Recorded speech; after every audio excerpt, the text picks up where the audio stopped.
चलो, जो next point है that is liabilities for necessaries. Liability आपको पता है क्या होता है, नेसेसरी भी आपको पता है क्या होता है। तो एक किसी भी ह्यूमन के लाइफ में क्या क्या चीजें नेसेसरी होती है, मतलब इंपॉर्टेंट होती है, बताओ फटाफट। फूड, क्लोथिंग, शेल्टर, बराबर की नहीं। खाने के लिए खाना चाहिए, रहने के लिए घर चाहिए, पहनने के लिए कपड़े चाहिए, पत्ते पहन के हम रहेंगे नहीं। और क्या? अच्छा अच्छा अच्छा, है एजुकेशन, ठीक है ठीक है, एजुकेशन भी है जिंदगी में, इंपॉर्टेंट है कि नेसेसरी है कि नहीं है, ठीक है। और हेल्थ भी तो बहुत इंपॉर्टेंट है। अरे तुम्हारे पास सब कुछ है लेकिन हेल्थ नहीं है, पोलियो जैसी बॉडी है तो क्या ही करोगे उस बॉडी को लेके, है ना। तो आप हेल्थी भी तो होने चाहिए, हेल्दी वेल्दी इंसान को होना ही चाहिए। ऐसे बहुत सारी चीजें हैं लेकिन आप इतना ही याद रखो अभी, ठीक है। तो ये कुछ चीजें हैं जो बहुत ही इंपॉर्टेंट है। आपको हेल्थ का भी ध्यान रखना है, आपको एजुकेशन का भी ध्यान रखना है, आप कपड़े पहन रहे हो उसका भी ध्यान रखना है, और उसके बाद खाना क्या खा रहे हो, न्यूट्रिशन वाले फूड्स खा रहे हो कि नहीं खा रहे हो, वो भी इंपॉर्टेंट है। और रहने के लिए ठीक ठाक घर है, बस हो गया उतना, हाँ कि ना। तो ये नेसेसरीज है। अगर कोई ऑर्फन चाइल्ड है, अनाथ बच्चा है, अब अनाथ बच्चा तो उसको ये सारी फैसिलिटीज मिलेंगी क्या? नहीं मिलेंगी। तो कोई भले इंसान ने उसको मतलब टेक केयर किया, जितनी भी नेसेसरीज देनी चाहिए सप्लाई करनी चाहिए, जितने सारे नेसेसरीज सप्लाई किए, मतलब आपको रहने के लिए घर दिया, खाने के लिए खाना दिया, पहनने के लिए कपड़े दिए, पढ़ने के लिए एजुकेशन दिया, अच्छा, और आपको हेल्थ फैसिलिटीज भी प्रोवाइड किया उन्होंने। तो मुझको बताओ, अंकल ने तो अभी कर दिया, आपके ऊपर अंकल ने मानो कि एक 10 साल क्या किया, वो भले अंकल ने 10 साल तक आपके ऊपर खर्चा किया, education, shelter, food, stay, health, ये 5 तो मिनिमम चीज है जो अंकल ने इस 5 चीजों का टेक केयर कर लिया है। अब मुझको बताओ, अंकल ने आपका 10 साल ध्यान रखा, 10 साल के बाद आप क्या बन गए हो? मेजर बन गए हो, बराबर की नहीं। क्या अंकल बोल सकते बेटा जब तू छोटा था और जब तेरे को मैंने लाया था तेरा ध्यान रखने के लिए, तो इन 10 सालों में I have incurred 10 lakh rupees का expenditure on you. Now as you have become the major you have to repay the 10 lakh rupees. ऐसा बोल सकते हैं अंकल? बोलना चाहिए उनको? नहीं, अंकल ऐसा बोल के उससे पैसे रिकवर नहीं कर सकते हैं। दैट मीन्स अगर आपने माइनर को या माइनर के ऊपर कोई डिपेंडेंट पर्सन है जिसको माइनर सपोर्ट करना चाहिए, लेकिन माइनर खुद है, माइनर तो कैसे सपोर्ट करेगा? माइनर को या माइनर के किसी डिपेंडेंट पर्सन को अगर किसी भले इंसान ने क्या किया हुआ है, सपोर्ट प्रोवाइड किया है in the form of food, shelter, clothing, education and health, so he can not ask for the money. मतलब माइनर या उसका डिपेंडेंट पर्सनली लाइबल नहीं होगा अंकल को पे बैक करने के लिए। लेकिन अगर माइनर के पास कोई प्रॉपर्टी है, माइनर के पास क्या है, कोई प्रॉपर्टी है, तो डेफिनेटली ये जो भले इंसान है माइनर की उस प्रॉपर्टी से वो पैसे रिकवर कर सकते हैं। समझ में आ रहा है? तो मैंने आपको यहाँ पे एग्जांपल दिया, 10 लाख रुपीज अंकल ने खर्चे किए थे इनके बेनिफिट के लिए, इनके हेल्थ के लिए। अब इस माइनर के पास प्रॉपर्टी है जिसकी वैल्यू है 15 लाख रुपीज। कितनी वैल्यू है? 15 लाख रुपीज की वैल्यू है प्रॉपर्टी की। तो क्या ये भले इंसान इस माइनर की इस प्रॉपर्टी को यूज करके अपना जो उन्होंने 10 लाख रुपए का खर्चा किया था, क्या वो रिकवर कर सकते हैं? यस और नो? यस, रिकवर कर सकते हैं। सेकेंड सिनेरियो, अंकल ने खर्चा 10 लाख रुपए का किया है, लेकिन बच्चे के पास या फिर जो माइनर है उसके पास जो प्रॉपर्टी है उसका वैल्यू सिर्फ 7 लाख रुपीज है। तो अंकल कितना रिकवर कर सकते हैं माइनर की प्रॉपर्टी से? 7 लाख होगा। तो 3 लाख का क्या करेंगे अंकल? माइनर को बोलेंगे तू अब जाके जॉब कर, पैसे कमा, मजदूरी कर और मेरे 3 लाख रुपए रिकवर करके दे। कैन ही से दिस? नो। तो 3 लाख रुपया है वो अंकल के लिए क्या हो जाएगा? Loss, which he can not recover from the minor. समझ में आ रहा है आप लोगों को? ये है नेसेसरी सप्लाई टू माइनर का पॉइंट। देखो क्या लिखा है, the case of necessary supply to a minor or to any other person whom such minor is legally bound to support is governed by section number 68 of the Indian Contract Act. जब हम आगे के units पढ़ेंगे, unit number 6 पढ़ेंगे या unit number 5 पढ़ेंगे, उसमें आपको सेक्शन नंबर 68 फिर से पढ़ाया जाएगा, ठीक है। A claim for necessary supply to a minor is enforceable by law. मतलब अगर किसी इंसान ने किसी माइनर को नेसेसरी सप्लाई किया है तो उसका वो क्या कर सकते हैं, क्लेम ले सकते हैं, रिकवरी कर सकते हैं, और ये लॉ में एनफोर्सिएबल भी है। But minor is not liable for any price that he may promise and never for more than the value of the necessaries। Minor ने अगर अपने माइनॉरिटी में कोई प्रॉमिस भी कह रहा है कि अंकल बड़ा होने के बाद मैं आपको इतना पैसा दे दूंगा, लाइबल नहीं है, uncle can not recover that money. उसके अलावा अगर अंकल ने 10 लाख रुपए का उसके ऊपर खर्चा किया है नेसेसरीज के लिए, तो uncle can not recover 12 lakh rupees from his property. समझ में आ रहा है, जितना आपने खर्चा किया आप उतना ही रिकवर कर सकते हो, टाइम वैल्यू ऑफ मनी लगाने का नहीं इधर, ठीक है। तो अंकल ने 10 लाख रुपीज खर्चा किया तो uncle is eligible to get 10 lakh rupees only. Uncle 12 lakh rupees मांग सकते हैं क्या, नहीं मांग सकते। अंकल नहीं बोल सकते कि अरे तब का 10 लाख आज का इतना वैल्यू होता है तो मेरे को इतना पैसा चाहिए, नहीं मिलेगा आपको। माइनर पर्सनली लाइबल होगा क्या अंकल को पैसे देने के लिए, नहीं लाइबल होगा। माइनर की प्रॉपर्टी है तो क्या प्रॉपर्टी लाइबल होगी, क्या अंकल प्रॉपर्टी को यूज करके बेच के पैसे रिकवर कर सकते हैं अपने, यस रिकवर कर सकते हैं। There is no personal liability of the minor but only his property is liable. Minor की प्रॉपर्टी लाइबल है, माइनर पर्सनली लाइबल नहीं है अंकल को पैसे देने के लिए। समझ में आया। तो अगर किसी मेजर ने नेसेसरी सप्लाई किया है किसको, किसी माइनर को, मेजर ने नेसेसरी सप्लाई किया है माइनर को, तो मेजर क्या है, माइनर की जो प्रॉपर्टी होगी, माइनर की प्रॉपर्टी से क्लेम ले सकता है, पैसे रिकवर कर सकता है, ये बोल के कि मैंने क्या किया है, आपके ऊपर इतना खर्चा किया है, आपको आपका पालन पोषण किया है, आपको एजुकेशन दिया है, आपको अच्छी हेल्थ सर्विस प्रोवाइड की है, so I want the claim of this money. लेकिन कितना ले सकते हो, उतना जितना उसकी प्रॉपर्टी का वर्थ होगा। अगर आपने 10 लाख खर्चा किया है, प्रॉपर्टी 15 लाख की है, तो आप पूरे 10 लाख रुपए रिकवर कर सकते हो। आपने 10 लाख खर्चा किया है, प्रॉपर्टी की वैल्यू 7 लाख रुपए है, तो आप पूरे 7 लाख रुपया प्रॉपर्टी से रिकवर कर सकते हो। 3 लाख रुपए आपको भूल जाना है, नहीं रिकवर कर सकते हो। माइनर को आप किसी भी सिचुएशन में नहीं बोल सकते हो कि तू पर्सनली लाइबल है मुझको 3 लाख रुपया देने के लिए, नो।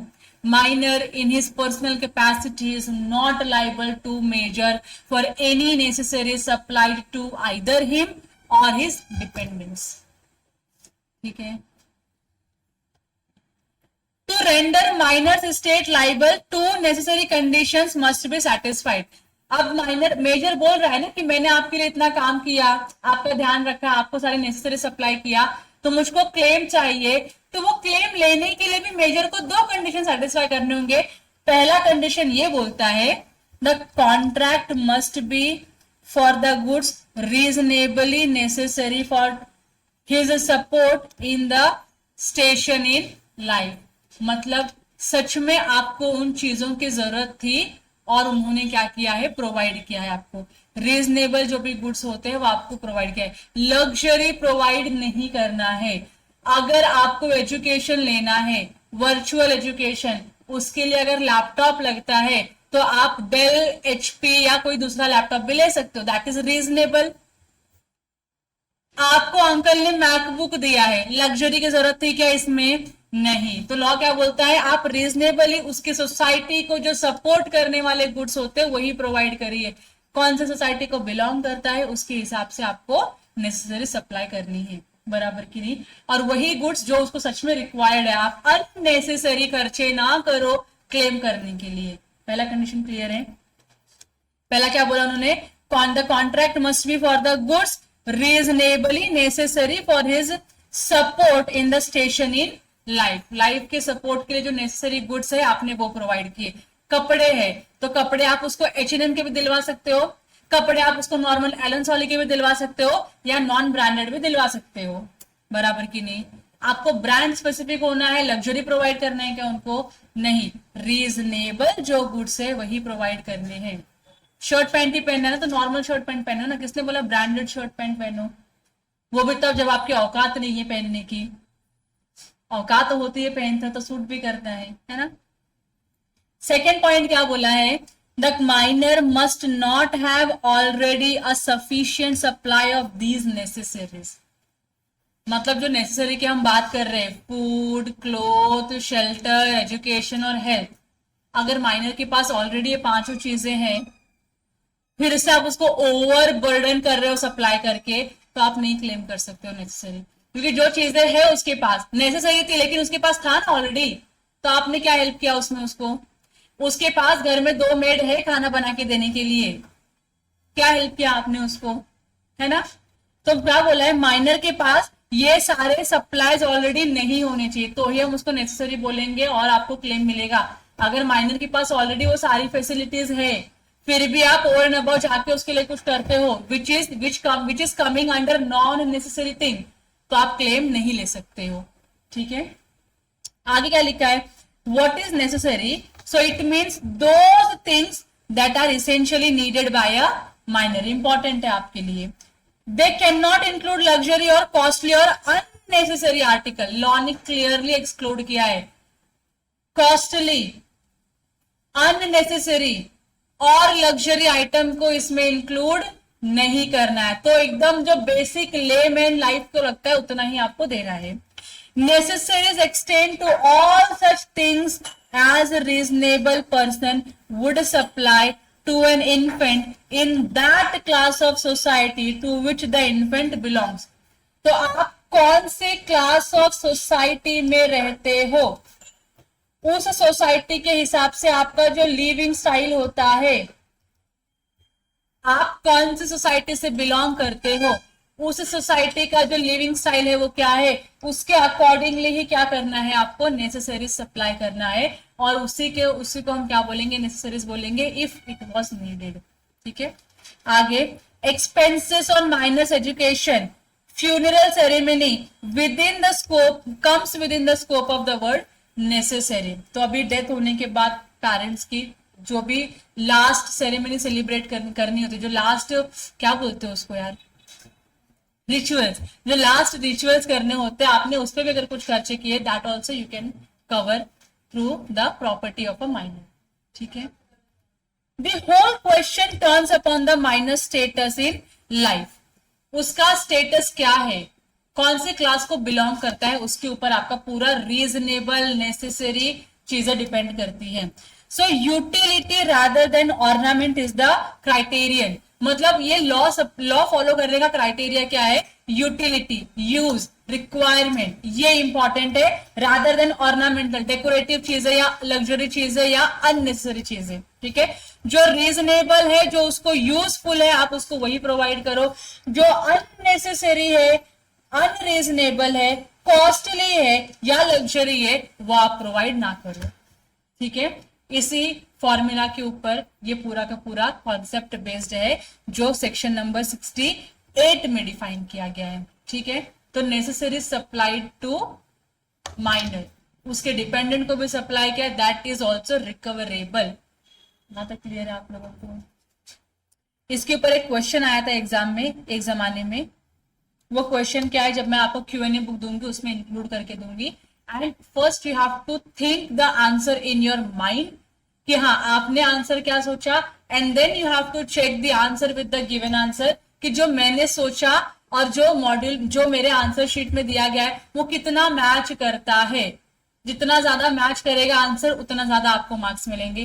जितना कम मैच करेगा, मतलब क्वेश्चन कुछ और पूछा, आप आंसर कुछ और सोच रहे हो, लिखते कुछ और हो, तो आपको मार्क्स नहीं मिलेगी उस आंसर्स के। यहां तक क्लियर है? गुड।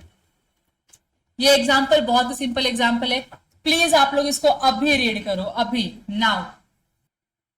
सबने पढ़ा, समझ में आ गया, कोई दिक्कत नहीं? संचिता, कोई दिक्कत नहीं?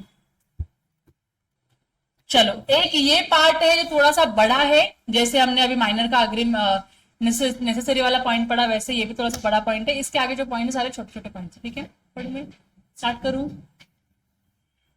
Contract by guardian, how far enforceable? Guardian होता है, पता है, जिनका कोई नहीं होता उनका गार्डियन होता है। तो जो भी ऑर्फन चाइल्ड होते हैं उनके लिए क्या होता है, गार्डियन अपॉइंटेड होता है। गार्डियन कोर्ट भी अपॉइंट करते हैं, और गार्डियन कभी लीगली आपको ऐसा मतलब आपके ही घर के कोई जो बड़े बुजुर्ग होते हैं वो टेक केयर करने का आपका ये ले लेते हैं, रिस्पॉन्सिबिलिटी ले लेते हैं, ठीक है। तो वो भी गार्डियन ही है आपके लिए, बराबर की नहीं। अब यहाँ पे हर चीज आपको माइनर के पॉइंट ऑफ व्यू से ही सोचना है कि आप लोग माइनर हो और आपका अगर कोई गार्डियन अपॉइंटेड है, तो अगर माइनर ने आपके बिहाफ में कोई कॉन्ट्रैक्ट किया तो क्या वो कॉन्ट्रैक्ट एनफोर्सेबल होना चाहिए? क्योंकि देखो आप तो माइनर हो, तो आप इनकॉम्पिटेंट पर्सन हो गए कॉन्ट्रैक्ट में एंटर करने के लिए, तो आप कॉन्ट्रैक्ट में एंटर नहीं कर सकते। इसके लिए आपका जो गार्डियन है वो आपके बिहाफ पे कोई भी कॉन्ट्रैक्ट में एंटर करके आता है। तो से फॉर एग्जाम्पल वो आपके बिहाफ में जाता है स्कूल के पास और स्कूल को बोलता है इसको एडमिशन दे दो, इसके पेरेंट्स नहीं, मैं इसका गार्डियन हूँ, मैं इसका पूरा खर्चा उठा रहा हूँ। तो कोई दिक्कत है क्या? क्या ये कॉन्ट्रैक्ट एनफोर्सेबल होगा? यस। आपको क्लासेस की रिक्वायरमेंट है, वो आते हैं हमारे पास और बोलते हैं कि इनके पेरेंट्स नहीं है, हम ही इनका ध्यान रखते हैं, जो भी खर्चा वगैरह है सब हम ही उठा रहे हैं, तो आप काम करिए हमारे साथ, मेरे साथ कॉन्ट्रैक्ट कर लीजिए और इसको आप क्या करिए अपना स्टूडेंट बना लीजिए। तो हम बोलते हैं चलेगा, कोई दिक्कत नहीं है। क्या ये एनफोर्सेबल होगा? ये क्या ये एनफोर्सेबल कॉन्ट्रैक्ट है? कोई दिक्कत है माइनर को इससे? माइनर का तो भला ही हो रहा है इसमें। गार्डियन आके बोलता है ये माइनर है, ये बेवकूफ है, ठीक है, मैं इसका गार्डियन हूं, मैं बहुत समझदार हूं, एक काम करते हैं, ये जो तेरी बंजर जमीन है ना जो कोई खरीद नहीं रहा है, वो हम लोग माइनर को बोलते हैं परचेस करने के लिए। उसको बोलेंगे तो अपनी ये प्रॉपर्टी बेच दे, जो पैसे आएंगे वो पैसे से ये जमीन खरीद ले। और माइनर जाता है, सॉरी गार्डियन जाता है आपके बिहाफ पे किसी एक्स पर्सन के साथ कॉन्ट्रैक्ट करके आता है और बोलता है कि तुमको अभी वो जमीन खरीदनी पड़ेगी जिसका आपको नॉलेज नहीं है, जिसका आपके लिए कोई बेनिफिट नहीं है। तो क्या वो वाला कॉन्ट्रैक्ट आपके ऊपर एनफोर्सेबल होगा? होगा या नहीं होगा? नहीं होगा।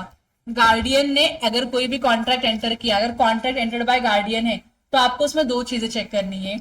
Is it beneficial? नहीं, ऐसे दो चीजें ऐसे मत चेक करो। आप ये जो भी कॉन्ट्रैक्ट होगा आप उस पर क्वेश्चन पूछो, क्या ये माइनर के लिए बेनिफिशियल है? क्या ये माइनर के लिए बेनिफिशियल है? ऐसे लिखते, क्या ये माइनर के लिए बेनिफिशियल है? इफ आंसर इज यस, अगर माइनर के लिए बेनिफिशियल है तो क्या ये कॉन्ट्रैक्ट वैलिड एंड एनफोर्सिएबल होगा? वैलिड एंड एनफोर्सिएबल होगा, बराबर की नहीं? क्या ये माइनर के लिए बेनिफिशियल है? Question comes, answer is no. तो क्या ये वैलिड होगा? नो। तो ये क्या हो जाएगा आपका? Not valid and not enforceable. समझ में आ रहा है आप लोगों को? चलो यहां तक हो गया आपका। अब देखो क्या लिखा है, दो minus agreement is void, minor का अग्रीमेंट वॉइड है कि नहीं है? His guardian can under certain circumstances enter into a valid contract और माइनर बिहाफ, माइनर के बिहाफ में गार्डियन क्या कर सकता है? कॉन्ट्रैक्ट में एंटर कर सकता है। Where a guardian makes a contract for the minor which is within his competence and which is for the benefit of the minor, there will be a valid contract and the minor can enforce it, बराबर की नहीं? Guardian की competencies के अंदर है और minor की benefit के लिए है, तो हम क्या बोलेंगे? कॉन्ट्रैक्ट वैलिड है और माइनर इसको एनफोर्स कर सकता है। But all the contracts made by guardian on behalf of the minor are not valid. For instance, the guardian of a minor has no power to bind the minor by a contract for the purchase of immovable property। आप किसी भी immovable property को purchase करने के लिए minor को bind नहीं कर सकते हो। समझ में आ रहा है? क्योंकि that will not be in the benefit of minor for the time being. But contract enter into by a certified guardian, certified guardian कौन होता है? जिसको लॉ अपॉइंट करता है, जिसको कोर्ट अपॉइंट करता है कि हाँ ये बच्चे का कोई नहीं है, इस बच्चे को देखने के लिए हम आपको अपॉइंट कर रहे हैं, जो एक सर्टिफाइड गार्डियन जिसको लॉ अपॉइंट करता है। अगर उसने कोई भी कॉन्ट्रैक्ट किया रहेगा ना, that all contract will be valid and enforceable, क्योंकि वो वही कॉन्ट्रैक्ट करेगा जिसमें माइनर का भला होगा, खुद का भला नहीं देखता है। So a contract entered into by a certified guardian of a minor with the sanction of the court for the sale of minor's property may be enforced by either party to the contract। ठीक है, contracting party में minor भी enforce कर सकता है, other party जो है वो भी इसको एनफोर्स कर सकती है, लेकिन कब? जब उसको कोर्ट ने अपॉइंट किया है तब। यहां तक क्लियर है? नेक्स्ट है नो स्पेसिफिक परफॉर्मेंस। मुझको बताना, हम कब से पढ़ रहे हैं कि माइनर का कॉन्ट्रैक्ट वैलिड कॉन्ट्रैक्ट होता ही नहीं है, माइनर ने किया गया अग्रीमेंट वॉइड एब इनिशियो होता है। तो ये माइनर का फोर्स कर सकते हो क्या? जो भी उसने कॉन्ट्रैक्ट में प्रॉमिस किया काम करने के लिए या परफॉर्मेंस करने के लिए, उसको आप फोर्स कर सकते हो परफॉर्म कर। से फॉर एग्जाम्पल एक्स ने वाई के साथ कॉन्ट्रैक्ट किया, उसने बोला कि मैं आपको मेरा लैपटॉप दूंगा, मैं आपको मेरा लैपटॉप दूंगा और आप मुझको उसके बदले में 50,000 रुपए दे दो, बराबर की नहीं। एक्स कौन है यहाँ पर, माइनर है, वाई कौन है यहाँ पर, मेजर है, बराबर की नहीं। एक्स को अक्ल नहीं थी, एक्स ने लैपटॉप मतलब उसका मैकबुक था, मैकबुक कोई 50,000 में देता है क्या, 50 में आपको मैकबुक मिलेगा क्या, नहीं मिलेगा। तो ये बिना अकल का इंसान ये बोलता है कि मैं अपना मैकबुक आपको दूंगा और आप उसके बदले मुझे क्या दे दो, 50,000 रुपीज दे दो, मेरा काम उतने में हो जाएगा। तो इस सिचुएशन में आगे जाके अगर माइनर इस कॉन्ट्रैक्ट को परफॉर्म नहीं करता है तो Y in any scenario can not sue mister X for the performance of the contract. वो नहीं बोल सकता कि तूने प्रॉमिस किया था कि तू अपना मैकबुक मुझको देगा 50,000 रुपए में, तो now you have to give the MacBook. नहीं, क्यों नहीं होगा, क्योंकि माइनर के साथ किया गया अग्रीमेंट क्या है, वॉइड एब इनिशियो है। इसके लिए माइनर को आप फोर्स नहीं कर सकते हो कि आप उस कॉन्ट्रैक्ट को परफॉर्म करो। So minor's agreement is absolutely void agreement, बराबर। There can be no question of the specific performance of such agreement, कि अग्रीमेंट ही वॉइड है तो आप उसको परफॉर्म करने के लिए बोल कैसे सकते हो। क्लियर है, छोटा सा पॉइंट था, कोई डाउट है उसमें आज तक, नहीं। अब तक हम लोगों ने 7 पॉइंट पढ़े माइनस के अग्रीमेंट के रिलेशन में। पहला पॉइंट क्या था, पहला पॉइंट क्या था, पहला पॉइंट क्या था,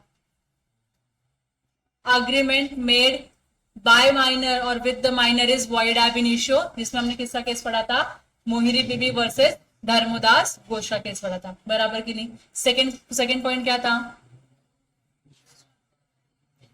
yes, no ratification after attaining the age of majority. तो आप माइनर हो, आज आप बोलते हो आज हम लोग एक कॉन्ट्रैक्ट साइन कर देते हैं, जैसे ही मेजर बनेंगे उसको हम क्या कर लेंगे, ऑफिशियली क्या कर लेंगे, उसको हम एक्सेप्ट कर लेंगे, कंफर्म कर देंगे और वैलिड एग्रीमेंट हो जाएगा। ऐसा हो सकता है क्या, नहीं हो सकता। क्यों नहीं हो सकता, क्योंकि माइनर ने जो एग्रीमेंट शुरुआत में ही एंटर की थी वो एग्रीमेंट क्या थी, वॉइड एग्रीमेंट थी, वॉइड एब इनिशियो थी। वॉइड एब इनिशियो को आप सही कर सकते हो क्या, नहीं कर सकते हो। थर्ड क्या पढ़ा था हम लोगों ने,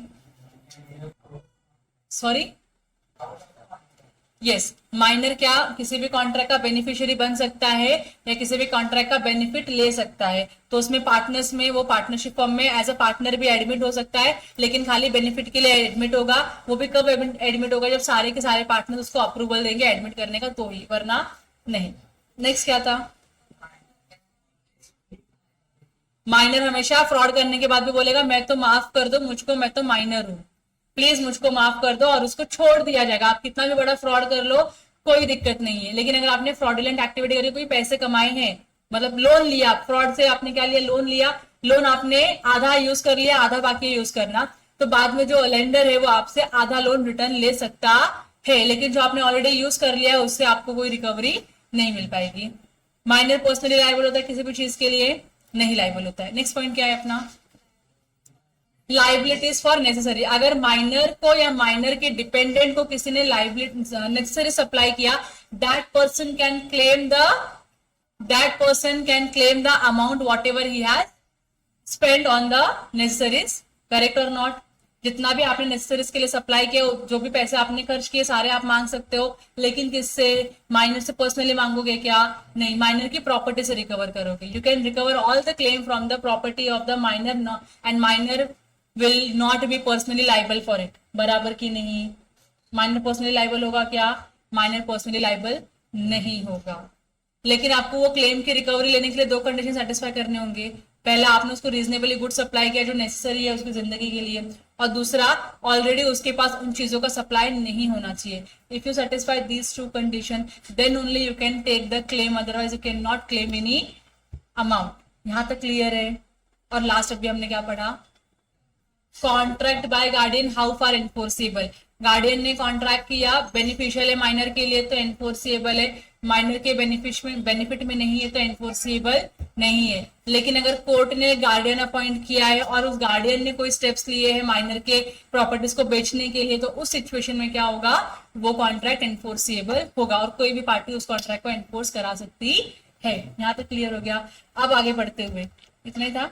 हाँ, लास्ट पॉइंट था जो no specific performance. No specific performance में क्या था, कि आप माइनर के साथ जो भी अग्रीमेंट में एंटर करते हो वो अग्रीमेंट ही वॉइड एब इनिशियो है, तो माइनर को आप फोर्स नहीं कर सकते हो उस कॉन्ट्रैक्ट को परफॉर्म करने के लिए। यहां तक क्लियर है आप लोगों को? अब नेक्स्ट पॉइंट हमको पढ़ना है no insolvency. Minor competent person है क्या कॉन्ट्रैक्ट में एंटर करने के लिए? कॉम्पिटेंट नहीं है जो इंसान, उसको आप इंसॉल्वेंट डिक्लेयर कर दोगे क्या? नहीं। तो आप माइनर को इंसॉल्वेंट डिक्लेयर नहीं कर सकते हो। क्यों? क्योंकि वो कॉम्पिटेंट पर्सन ही नहीं है इंसॉल्वेंट डिक्लेयर होने के लिए भी। समझ में आ रहा है आप लोगों को? So a minor can not be declared insolvent as he is incapable of contracting debts and dues and are payable from the personal properties of minor and he shall never be held liable personally। ठीक है, यहां तक समझ में आया?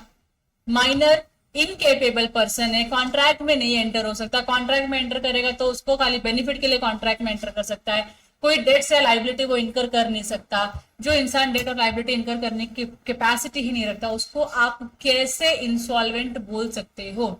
और जो भी नेसेसरी सप्लाई की गई है by a major to a minor, उस नेसेसरीज का पेमेंट करने के उसकी प्रॉपर्टीज पड़ी हुई है, वो तो पर्सनली लाइबल है ही नहीं, तो इसलिए माइनर को आप कभी भी इंसॉल्वेंट डिक्लेयर नहीं कर सकते हो। पार्टनरशिप, क्या माइनर कॉम्पिटेंट पर्सन है पार्टनर बनने के लिए? नहीं। पार्टनर बनना मतलब अग्रीमेंट साइन करना, मतलब कॉन्ट्रैक्ट में एंटर करना, क्या माइनर कैपेबल है? नहीं है। लेकिन क्या पार्टनर्स अपना अप्रूवल देके, सारे पार्टनर्स अपना अप्रूवल देकर माइनर खाली बेनिफिट के लिए एडमिट कर सकते हैं क्या पार्टनरशिप फर्म में? कि हाँ भाई तू खाली बेनिफिट के लिए आ जा, खाली तेरे को प्रॉफिट लेके जाना पड़ेगा, लॉस और लाइबिलिटी तेरे को बेयर करने की जरूरत नहीं है। यहाँ तक क्लियर है? और फिर क्या क्या माइनर एजेंट हो सकता है? Yes, minor can become an agent. A minor can act as an agent, but he will not be liable to his principal for his act। उसने कोई भी एक्टिविटी, एजेंट है, एजेंट की कैपेसिटी में कोई भी काम करेगा, एजेंट की कैपेसिटी में कोई भी काम करेगा तो क्या उसका प्रिंसिपल लाइबल होगा उसके लिए? जनरली एजेंट ने अपने प्रिंसिपल के लिए कोई काम किया तो क्या प्रिंसिपल लाइबल होता है उस काम के लिए? यस। यहाँ पे क्या बोला है? He will not be liable to his principal for any of his act. मतलब उसने जाके कोई काम करके आया, आप प्रिंसिपल को वो काम का भरपाई करना पड़ रहा है क्योंकि प्रिंसिपल तो लाइबल है काम करने के लिए। क्या उस काम का कॉम्पेंसेशन प्रिंसिपल एजेंट से रिकवर कर सकता है जो माइनर है? नहीं रिकवर कर सकता। से फॉर एग्जाम्पल प्रिंसिपल ने बोला था आपको ये गुड्स बेचना है, आपको एक गुड्स बेचना है और उस गुड्स को आप मिनिमम 150 रुपीज में ही बेचोगे, उसके नीचे आप नहीं बेचोगे इस गुड्स को। माइनर ने क्या किया? उस गुड्स को बेचा, गुड्स सोल्ड एट ₹120 ओनली। अब प्रिंसिपल को कितने का लॉस हो गया? 30 रुपीज का। क्या ये 30 रुपीज का लॉस प्रिंसिपल अपने माइनर एजेंट से रिकवर कर सकता है? नहीं रिकवर कर सकता। ये 30 रुपीज का लॉस उसको खुद बेयर करना पड़ेगा, प्रिंसिपल को खुद बेयर करना पड़ेगा, माइनर इसके लिए रिस्पॉन्सिबल नहीं होगा। वही लिखा है a minor can act as an agent but he will not be liable to his principal for his acts. यहां तक क्लियर है? माइनर कैन ड्रॉ, डिलीवर और endorse negotiable instrument without himself being liable. आप negotiable instrument बना सकते हो, endorse कर सकते हो, दे सकते हो, लेकिन आपकी पर्सनल लाइबिलिटी इनकर नहीं होगी। सिंपल एग्जाम्पल लिखा हुआ है अब minor can have an account in the bank, बराबर की नहीं? He can draw a cheque for his purchases. उसने कुछ गुड्स खरीदा है, इसके लिए उसने क्या किया? चेक लिख के दिया सेलर को कि आप ये चेक ले लो, डिपॉजिट कर दो बैंक में, बराबर की नहीं? But he shall not be liable for the cheque bounces nor can he be sued under the court of law for any fraud done from his account। दो चीजें बोली गई है। माइनर ने कुछ गुड्स खरीदा, उसका चेक दे दिया, उसने पेमेंट कैसे किया? चेक के थ्रू किया। जो भी सेलर था वो चेक लेकर गया, बैंक में डिपॉजिट किया और चेक क्या हो गया? बाउंस हो गया। माइनर लाइबल होगा इसके लिए? नहीं लाइबल होगा। चेक बाउंस हो गया, कोई दिक्कत नहीं, भूल जाओ अपने पैसे। दूसरा, माइनर के अकाउंट से अगर कोई फ्रॉड हुआ है ना, मतलब मैं माइनर हूं, मानो मेरा अकाउंट में ऑपरेट कर रही हूं, किसी ने साइबर क्राइम किया मेरे साथ और उसने क्या किया? मेरे अकाउंट को हैक किया और मेरे अकाउंट से कुछ फ्रॉडुलेंट एक्टिविटी की, क्या मैं लाइबल रहूंगी उसके लिए? मैं माइनर हूं, मैं लाइबल रहूंगी उस फ्रॉडुलेंट एक्टिविटी के लिए जो किसी और ने किया है मेरे अकाउंट से। समझ रहे हैं? तो अल्टीमेटली इस सिचुएशन में होगा क्या, अगर माइनर के साथ किसी ने भी अग्रीमेंट किया है, अल्टीमेटली जिसको लॉस होगा, जिसको नुकसान होगा, जिसका डैमेजेस होगा, वो कौन होगा? अदर पार्टी होगा। माइनर के ऊपर कोई भी कॉन्सिक्वेंसेस नहीं अराइज होंगे, क्योंकि minor can always plead minority. Minor को बहुत सारे बेनिफिट्स देके रखे, एग्जाम्पशंस देके रखे हुए कि माइनर ने कोई भी कॉन्ट्रैक्ट किया, भले ही फ्रॉडुलेंट तरीके से किया, लेकिन माइनर लाइबल नहीं होगा उसके लिए। ये समझ में आ गया आपको?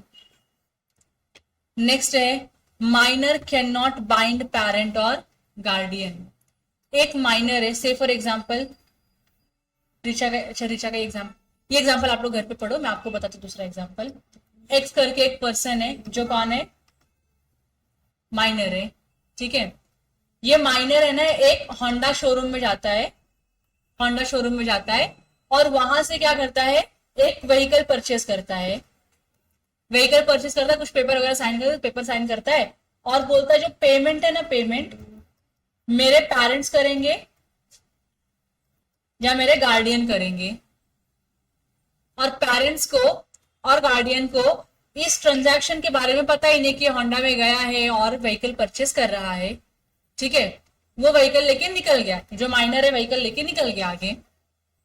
अब ये होंडा शोरूम से पेरेंट्स को कॉल आता है, गार्डियन को कॉल आता है कि आपके बच्चे आए थे, आपके बेटे आए थे, बेटी आई थी होंडा से शोरूम में, इस लोकेशन पे आए थे, उन्होंने ये व्हीकल लिया है, परचेस किया है, गए और उन्होंने बोला है कि पेमेंट आप करने वाले, उसको उन्होंने एक अग्रीमेंट साइन करके गए हैं। बताओ क्या पेरेंट्स लायबल होने चाहिए? नहीं ना। सर तुम कांड करो बाहर घूम घूम के, बिना पेरेंट्स को पता है कांड तुम कर रहे हो और तुम चाहते हो कि तुम्हारे हर कांड का भरपाई कौन करे? पेरेंट्स करे। तो लॉ बोलता है यहाँ पे पेरेंट्स या गार्डियन लाइबल नहीं होंगे। तो कौन लाइबल हुआ? माइनर खुद। इसका मतलब क्या होता है? अब ये लोगों ने जो व्हीकल माइनर को दी थी, छीन के इससे लेकर आएंगे रिटर्न, बराबर की नहीं? और क्या ही करेंगे? दो कान नीचे लगाएंगे इसके, दोबारा आया तो तक पीटेंगे तेरे को इधर ही, यही करेंगे ना, और तो कुछ करेंगे नहीं।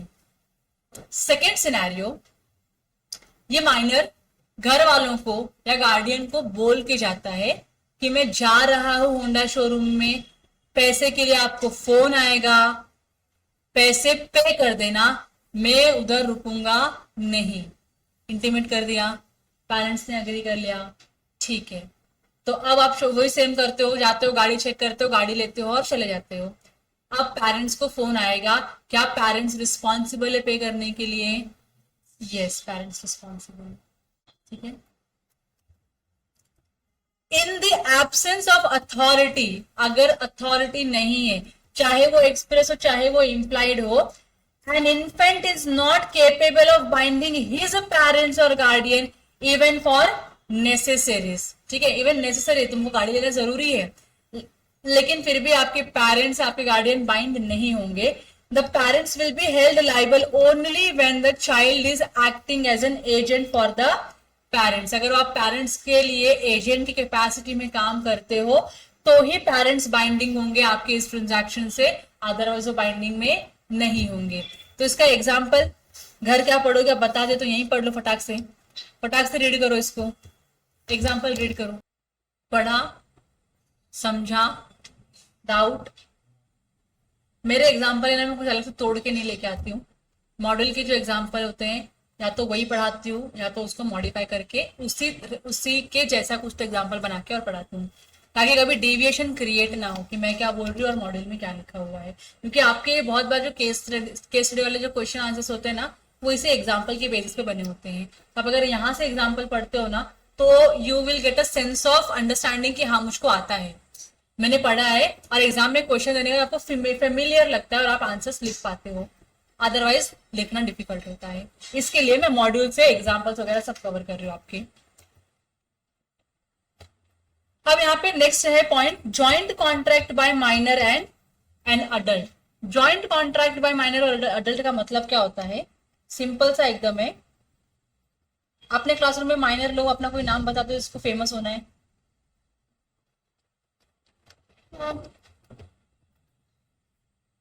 चलो,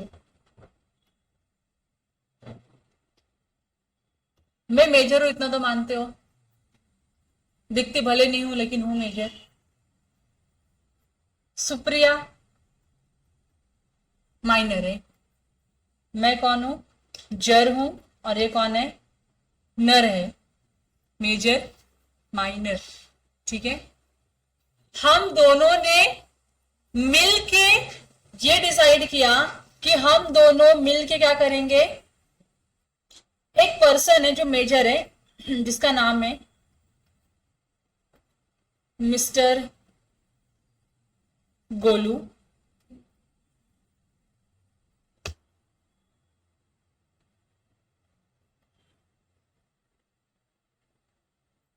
ठीक है, ये यहां पे मैं थी, यहां पे सुप्रिया है जो माइनर है। हम दोनों ने मिलके बोला है मिस्टर गोलू को कि गोलू हम तुझको देंगे पूरे 50,000 रुपए। हम क्या देंगे तुझको, पूरे 50,000, जिसमें से 40,000 मैं दूंगी और 10,000 कौन देगी, सुप्रिया देगी। यहां तक क्लियर है आप लोगों को, समझ में आ रहा है। हम क्या पॉइंट डिस्कस कर रहे हैं, joint contract by minor and adult, मतलब माइनर और अडल्ट मिलकर क्या कर रहे हैं, एक जॉइंट कॉन्ट्रैक्ट, ये जॉइंट में साथ में आ गए और सामने कोई दूसरा पर्सन है। ठीक है, अब आरती और सुप्रिया ने मिलकर डिसाइड किया है कि हम दोनों मिलके गोलू को 50,000 रुपए देंगे। गोलू को 50,000 रुपए देने की जरूरत क्यों है, कुछ काम था उसको, उसने मांगा, हम बोले हम दे देंगे। बाद में गोलू बोला मैं रिटर्न भी कर दूंगा आपको पैसे, कोई दिक्कत नहीं है। ठीक है, अब जब पैसे देने की बारी आई तो सुप्रिया बोलती है मेरे पास पैसे नहीं है, मैं नहीं दूंगी। तो क्या मैं सुप्रिया को फोर्स कर सकती हूँ 10,000 रुपए लाके देने के लिए, नहीं। क्या मैं गोलू को बोल सकती हूँ 40 मिलेगा 50 नहीं मिलेगा, नहीं। I have to pay him total 50,000 rupees. तो इसका ये मतलब है सुप्रिया के पार्ट का कॉन्ट्रैक्ट भी मुझको ही परफॉर्म करना होगा, क्योंकि जॉइंट प्रॉमिस था, सुप्रिया और मेरा जॉइंट प्रॉमिस था कि हम गोलू को 50,000 रुपए देंगे। तो इस सिचुएशन में मुझको पूरा का पूरा 50,000 रुपीज गोलू को देना ही पड़ेगा। अगर मैंने नहीं दिया गोलू को पूरे पैसे तो गोलू मेरे ऊपर केस करके 50,000 रुपए पूरा रिकवर कर सकता है। उसके ऊपर तो वैसे ही नहीं होना है केस वगैरह, क्यों, क्योंकि वो कौन है, माइनर है। यहां तक क्लियर है आप लोगों को, बस यही बोला है। In such a case the adult will be liable on the contract and not the minor. Adult liable होगा कॉन्ट्रैक्ट परफॉर्म करने के लिए, माइनर लाइबल नहीं होगा। इन सेनदास वर्सेस रामचंद्र एक केस हुआ था where there was a joint purchase by two purchaser and one of them was a minor. मतलब दो लोगों ने मिलकर कोई आइटम परचेज किया है जिसमें का एक परचेसर मेजर है और एक परचेसर कौन है, माइनर है। It was held that the vendor जो थर्ड पार्टी है could enforce the contract against the major purchaser and not the minor। बराबर है कि नहीं है, लॉजिकल है कि नहीं है, लॉजिकल है, यस। खत्म हो गया पॉइंट ये वाला, समझा आप लोगों को। तो अब तक हम लोगों ने 12 पॉइंट डिस्कस किए। Can you give me the title के हमने, can you give me the point के कौन से 12 पॉइंट डिस्कस किए हमने। पहला क्या था, ये देख लो यहां लिखा हुआ है। चलो पहला पॉइंट क्या है,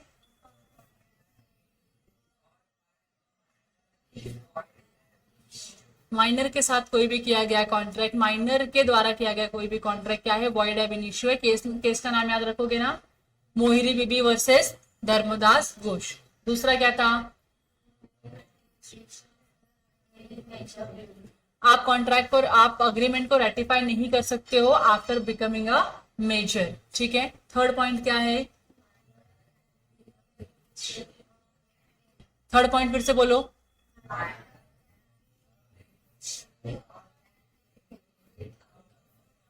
नेक्स्ट। ये तो याद रहना चाहिए, तुम्हारे जुबान पर चाहिए, minor can always plead minor, क्योंकि तुम्हारे बेनिफिट का, तुम्हारे हित का सेक्शन है ये। Next, liabilities for necessary supplied. Next, तो तुमको पता है कितना इन्फोर्सेबल है गार्डियन का कॉन्ट्रैक्ट। नेक्स्ट, आप फोर्स नहीं कर सकते हो माइनर को कॉन्ट्रैक्ट परफॉर्म करने के लिए। नेक्स्ट, माइनर इंसॉल्वेंट हो ही नहीं सकता क्योंकि इनकॉम्पिटेंट पर्सन है। नेक्स्ट,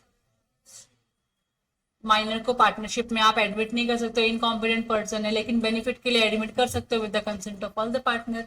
नेक्स्ट, एजेंट हो सकता है, एजेंट होगा तो उसके किए हुए सारे काम के लिए कौन रिस्पॉन्सिबल होगा? प्रिंसिपल रिस्पॉन्सिबल होगा, बराबर कि नहीं? Yes, next. आप पेरेंट्स को या गार्डियन को बाइंड नहीं कर सकते हो। अगर आपने बिना उनके अथॉरिटी के कोई भी काम किया, पार्टनर पेरेंट या गार्डियन रिस्पॉन्सिबल नहीं होंगे। उनकी अथॉरिटी पे काम किया तो yes, they are responsible for the transaction. ठीक है, नेक्स्ट। हाँ, joint contract by minor adult. अगर एक माइनर और एक अडल्ट मिल के कोई काम करते हैं या कोई कॉन्ट्रैक्ट में एंटर करते हैं किसी और के साथ, तो इसमें से जो मेजर होगा वही कॉन्ट्रैक्ट एनफोर्स करेगा, उसके ऊपर ही लाइबिलिटी है कॉन्ट्रैक्ट पूरा कंप्लीट करने का।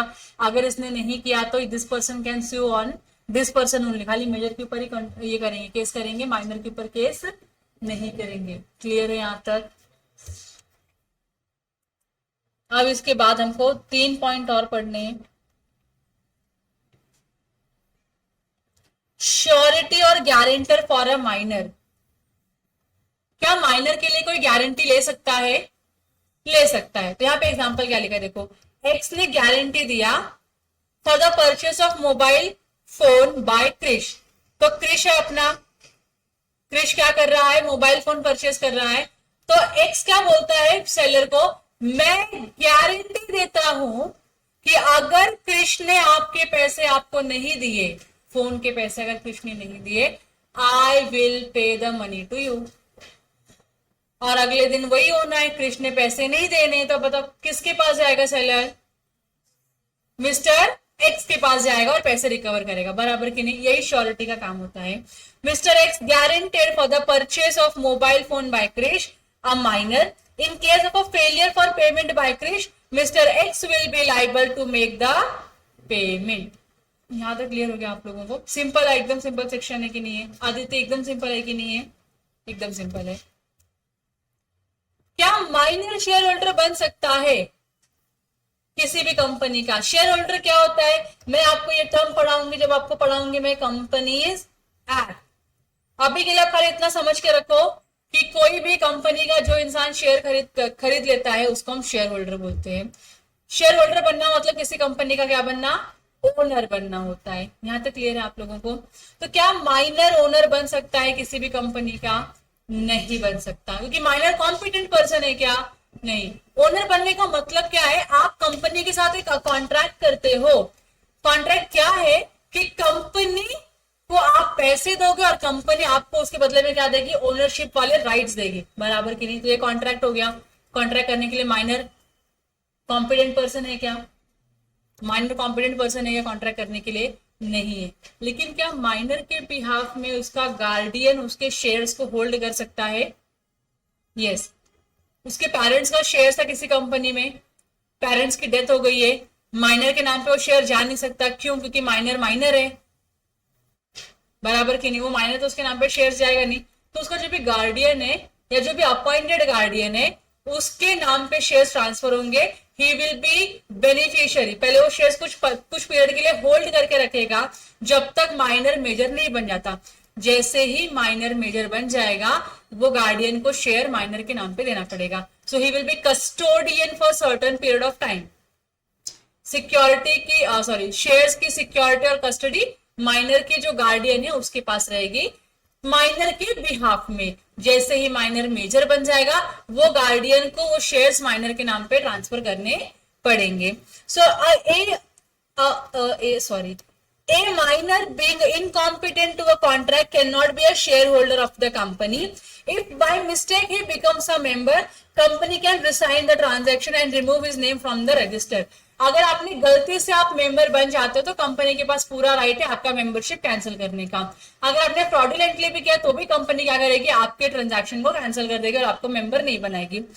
बट अ माइनर में एक्टिंग दो he is lawful guardian becomes a share holder. इसका जो लॉफुल गार्डियन है वो क्या बन सकता है? Share holder. मतलब गार्डियन के through minor can be a share holder in a company by transfer or transmission of fully paid shares to him. यहां तक ठीक है?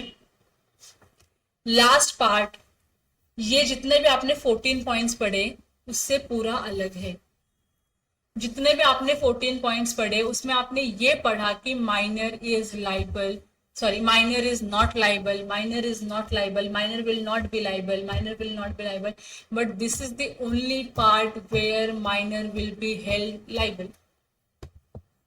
मतलब here in this scenario minor cannot plead his minority. देखो tort क्या है पहले आपको बताती हूँ. अच्छा, ये वाला पॉइंट शुरू करने के पहले प्लीज एक और बार मैं रिक्वेस्ट करती हूँ, जो हमने अभी माइनर के रिलेशन में जो अग्रीमेंट के पॉइंट्स पढ़ रहे, प्लीज एक बार थोड़ा लाउडली बिना देखे बोलने का ट्राई करो please, one time, last time. पहला पॉइंट क्या है, जोर से बोलो.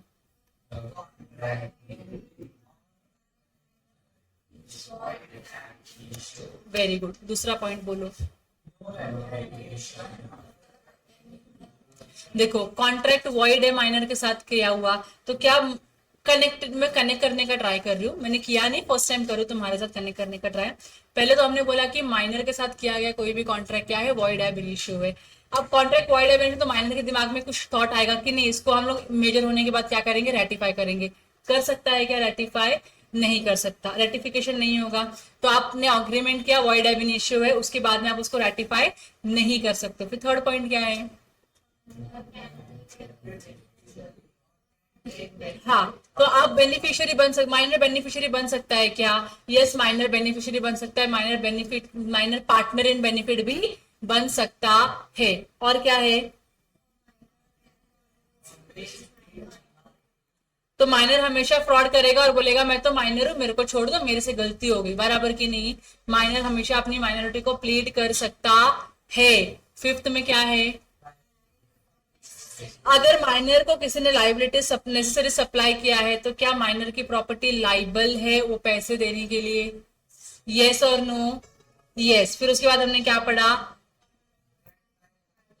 गार्डियन ने कोई भी कॉन्ट्रैक्ट किया माइनर के साथ, या माइनर को बोला कि तेरे तेरे ब्याह में मैं कॉन्ट्रैक्ट करके आऊं, चल तू साइन कर दे, क्या वो इन्फोर्सिएबल होगा? डिपेंड करता है. अगर बेनिफिशियल है तो इन्फोर्सिबल होगा, बेनिफिशियल नहीं है तो इन्फोर्सिबल नहीं होगा. माइनर का कॉन्ट्रैक्ट क्या होता है, वॉइड एब इनिशियो होता है. इसके लिए क्या माइनर को आप स्पेसिफिक परफॉर्म करने के लिए बोल सकते हो, कॉन्ट्रैक्ट को नहीं बोल सकते हो. नेक्स्ट क्या है, नो. हाँ, आप जब माइनर कॉम्पिटेंट नहीं तो आप उसको इंसॉल्वेंट डिक्लेयर कर सकते हो क्या? नहीं डिक्लेयर कर सकते हो. नेक्स्ट, क्या आप माइनर पार्टनर बन सकता है?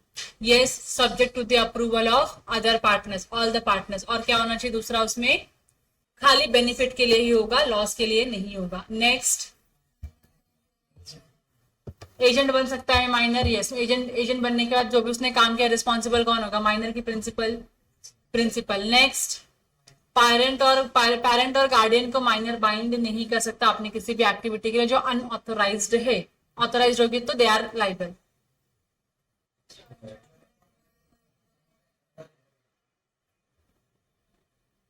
ज्वाइंट कॉन्ट्रैक्ट किया है माइनर ने किसी मेजर के साथ, तो माइनर के ऊपर कोई लाइबिलिटी नहीं आती परफॉर्मेंस की या नॉन परफॉर्मेंस की. जो मेजर होगा उसको ही परफॉर्म करना पड़ेगा और सारे जो भी प्रॉब्लम्स है उसको हैंडल करके डील करने पड़ेंगे. ठीक है. नेक्स्ट, श्योरिटी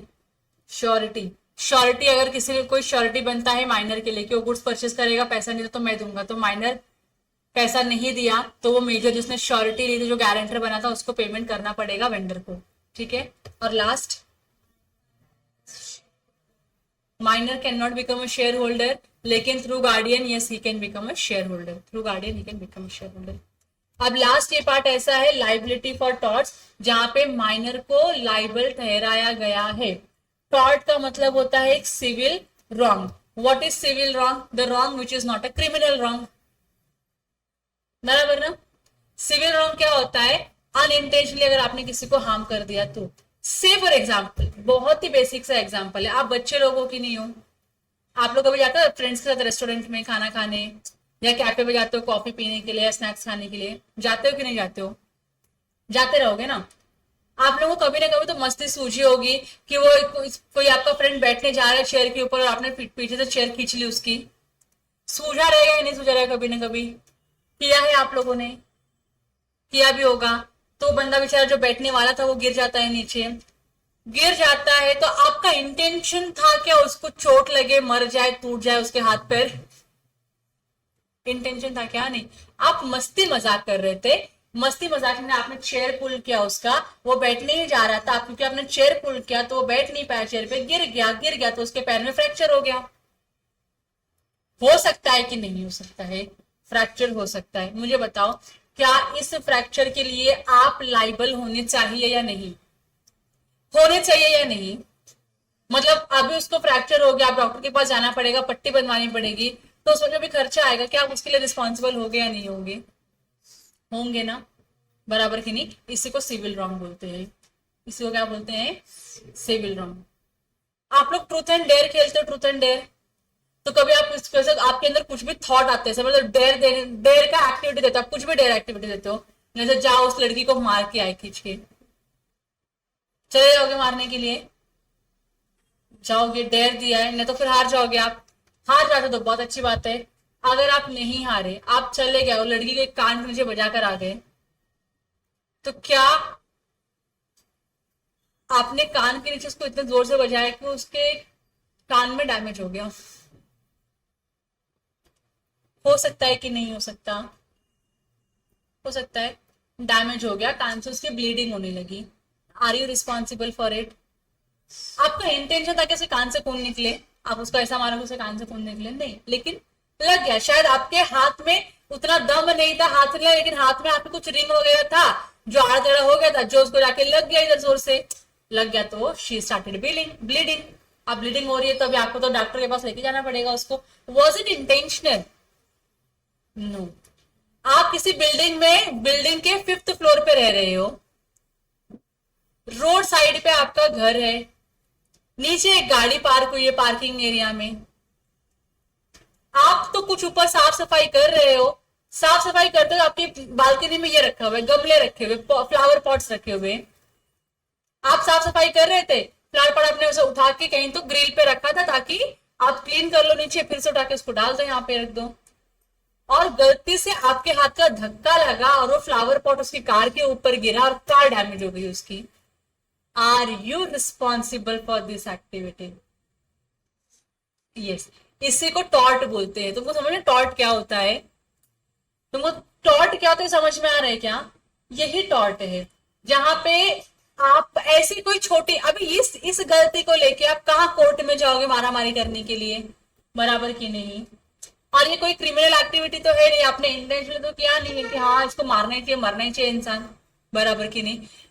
अनइंटेंशनली किया गया हार्म, टॉट, आप अभी के लिए कंसिडर करो। ठीक है, तो मैंने जो आपको 2-3 एग्जांपल दिए वो समझ में आ गया आप लोगों को? यस। आप लोगों ने ना ये लाया है, कैक्टस का ये लेकर आयो, प्लांट लेकर आयो। कैक्टस पता है ना आप लोगों को क्या होता है? कैक्टस वो कांटे वाला पेड़ होता है, बराबर की नहीं? कांटे वाला पेड़ लाए हो आप, आपकी बालकनी में रखे हो, कोई दिक्कत है आपको उससे? नहीं, कोई दिक्कत नहीं, कोई टेंशन नहीं है। अब हुआ क्या, वो कैक्टस का पेड़ बड़ा होते जा रहा था, और बड़ा होने के बाद वो पेड़ की एक पर्टिकुलर जो ब्रांच है ना, वो लटक के बाजू वाले की बालकनी में चली गई है। हो सकता है कि नहीं हो सकता है? हालांकि वो ऐसे स्ट्रेट खड़ी होती है, लेकिन अज्यूम करो कि वो क्या हो चुकी है, गिर चुकी है और बाजू वाले की बालकनी में जाके लटक रही है। ऐसा होता है ना, ब्रांचेस किसी और के एरिया में चला जाता है, किसी और का ज्यूरिसडिक्शन है उसमें आपका ब्रांच चला गया कैक्टस का। अब उसके घर पे एक एनिमल है, पेट एनिमल है, छोटा डॉगी है, क्यूट वाला डॉगी होता है, पता है? वो क्यूट वाले डॉगी को क्या ही पता कैक्टस क्या होता है और कांटे क्या होते हैं। अब डॉगी लोगों को आदत होती है कुछ भी दिखा तो खाने की, काटने की, चबाने की।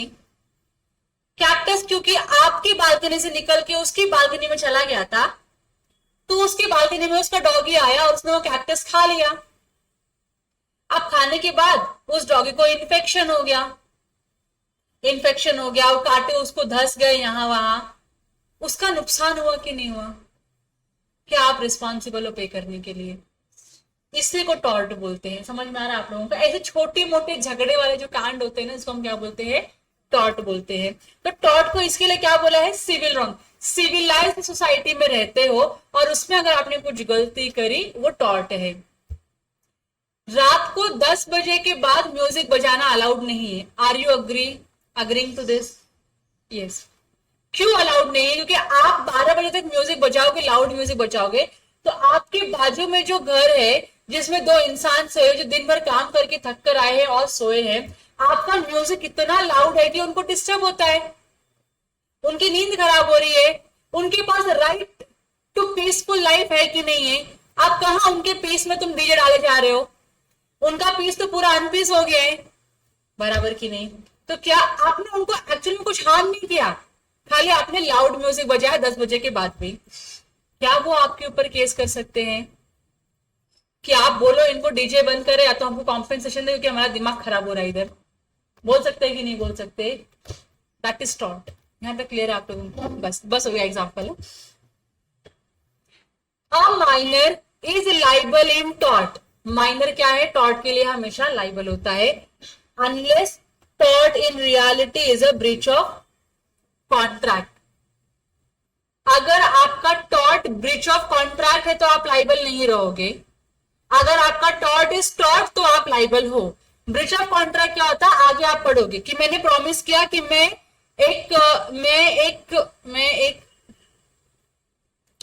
आपने प्रॉमिस किया कि आप अपना फोन किसी को बेचोगे, लेकिन आपने बाद में वो प्रॉमिस तोड़ दिया, आपने फोन नहीं बेचा।